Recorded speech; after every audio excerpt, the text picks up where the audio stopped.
ఏంటి, ఛత్రపతి శివాజీ మహారాజుకి స్వయంగా దివ్య ఖడ్గాన్ని ప్రసాదించిన అమ్మవారి క్షేత్రం ఇక్కడేనా? హాయ్ అండి, అందరికీ నమస్తే.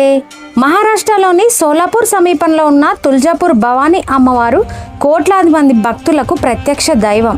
ఇది ఎక్కడో లేదండి, మహారాష్ట్రలోని ధారాషివ్ జిల్లాలో ఉన్న తుల్జాపూర్ శ్రీ తుల్జా భవానీ ఆలయం అత్యంత శక్తివంతమైన 51 శక్తిపీఠాలలో ఒకటి.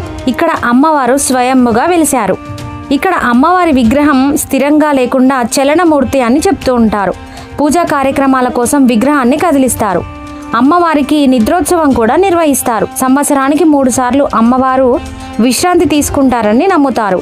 ఆ రోజుల్లో అమ్మవారికి ప్రత్యేక మంచాన్ని ఏర్పాటు చేస్తారు. శ్రీరాముడు సీతను వెతుకుతున్న సమయంలో అమ్మవారు ఇక్కడే రాముడికి మార్గనిర్దేశం చేసిందంట. ధైర్యం లేని వారికి ధైర్యాన్ని ప్రసాదించే అమ్మవారు, శత్రుబాధలు తొలగించే అమ్మవారు, వ్యాపారం, ఉద్యోగం, కుటుంబ సమస్యలో అమ్మవారి కృప లభిస్తుందని నమ్ముతూ ఉంటారు. వివాహ సంతానం కోసం కూడా ఇక్కడ మొక్కుతూ ఉంటారు.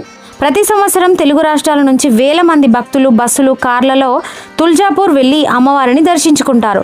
దసరా సమయంలో అయితే చాలా అద్భుతంగా ఉంటుంది. ఛత్రపతి శివాజీ మహారాజుకు ఆరాధ్య దైవంగా నిలిచిన ఈ అమ్మవారు నేటికి కోట్లాది మంది భక్తులకు ఆరాధ్య దేవతగా ఉన్నారు. ఈ తుల్జాపూర్ భవానీ అమ్మవారి ఆలయం యొక్క ఫుల్ వీడియో మా యూట్యూబ్ ఛానల్లో ఉంది, తప్పకుండా చూడండి.